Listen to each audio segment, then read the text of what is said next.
From military news services and public affairs offices, this is the Benelux Bulletin, bringing you the latest news affecting Europe and your local community. Good morning, Benelux. Specialist John Harlow reporting. The Soviet Union and the United States are at the bargaining table again. The topic of defense cuts continues to be negotiated in Geneva, but in Paris, the topic was technical assistance. The Soviets are asking the United States for help in setting up a more democratic system in the Soviet Union. Secretary of State James Baker met for 2 hours yesterday with Soviet Foreign Minister Eduard Shevardnadze concerning the sliding Soviet economy. Baker offered U.S. assistance in housing, banking, the development of a free market economy, and tax administration. Baker also proposed to help the Soviets develop an efficient system to get goods to market. With German reunification just an event waiting to happen, several countries are searching for a site for their embassies. East German Prime Minister Lothar de Maizière has called for Berlin to be the capital of the unified Germany, and this will cause a change in address for the embassies to Germany. Right now, Belgium and Spain are combing Berlin looking for a place to call home after reunification takes place. With the Soviet threat diminishing, many NATO nations are looking at cutting defense costs. The latest to announce their cuts is Belgium. The Belgian Defense Department plans on spending cuts of about $177 million. The cuts include reducing the length of military service, freezing investments, and blocking recruitment. Freezing investments would stop the purchase of air-to-air missiles, torpedoes, and certain Army vehicles. The recruiting freeze would cut the Armed Forces staff by 5% in 1991. East Germany has dropped out of 2 Warsaw Pact exercises. The East German Secretary of Defense, Werner Ablas, says the exercises would be a waste because Germany would soon be one country and a part of NATO. He added such exercises involving several armies would burden and hold up the positive outcome of political negotiations. Ablas added his opinion that East German Army will never take part in such exercises in the future. Locally, the one... From military news services and public affairs offices, this is the Benelux Bulletin, bringing you the latest news affecting Europe and your local community. Good morning, Benelux. Specialist John Harlow reporting. With many nations in NATO cutting troop strength signaling the end of the Cold War, Turkey is taking a different approach. They plan to move ahead with their military modernization and will not drop its guard. As part of the CFE treaty currently being negotiated in Geneva, Turkey will be reducing outdated arms systems, but they aren't considering any reductions in modernization because of their need to continue it.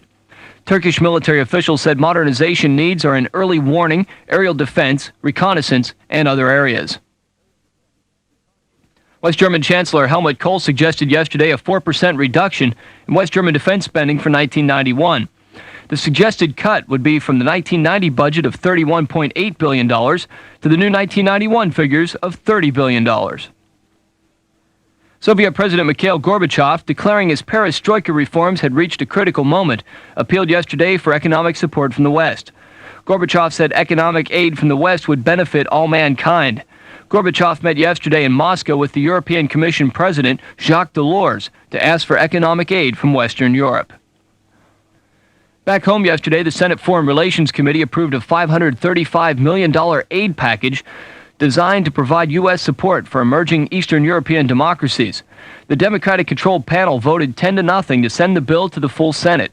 All 9 Republican members boycotted the meeting in a political dispute. The measure would give President George Bush a long menu of ideas for advancing economic reform in the former Warsaw Pact nations, including technical assistance for the Soviet Union. Locally, when a soldier arrives at a new duty assignment, they're usually greeted by a sponsor. Shape Youth Services has started a similar program for incoming youth. The Youth Sponsorship Program helps incoming youth adjust to life here at Shape. The Youth Sponsorship Program at Shape has just begun, and Shape Youth Development Specialist Ann Cogley said the youth of Shape said the program was needed. We did a needs assessment survey of the youth in the Shape population, and the need was determined that something like this would be a great idea to help alleviate relocation stresses for newcomers to Shape. Children between the ages of 6 and 19 arriving at Shape are eligible to be sponsored. All you have to do is call Shape Youth Services. Youth Services will give you an application. You fill out your age and your interests, and they'll try to match you with a sponsor with similar interests. Shape Youth Services still needs youth sponsors. If you'd like to be a sponsor or would like to be sponsored, call Ann Cogley at Shape Youth Services. The phone number is Shape Extension 3992. Financially, the dollar is up, and so are the temperatures. Today's military exchange rates and weather forecast after this. Football season is almost here, and the Chevrolet ITT office sponsors a trip to London for the 5th Annual American Bowl, August 4th through the 6th. The price includes transportation, 2 nights with continental breakfast, and tickets near the 50-yard line. For more information, contact the Chevrolet ITT office at Damery Caserne or call 361-5400. Once again, that number is 361-5400. In Money Matters, today at Finance, your dollar buys 33.90 Belgian francs. That's up in trading from yesterday. It also buys 1 Deutschmark, 61 Pfennig. And in the Netherlands, your dollar buys 1 Dutch guilder, 82 cents. The word from the weatherman, beautiful day today. Sunshine, high of 85. Tonight, clear skies with a low of 55. Currently, it's sunny, 57 degrees Fahrenheit. That's 13 degrees Celsius. And that's this morning's report. With the Benelux Bulletin, I'm Specialist John Harlow. Have a great Friday and a wonderful weekend.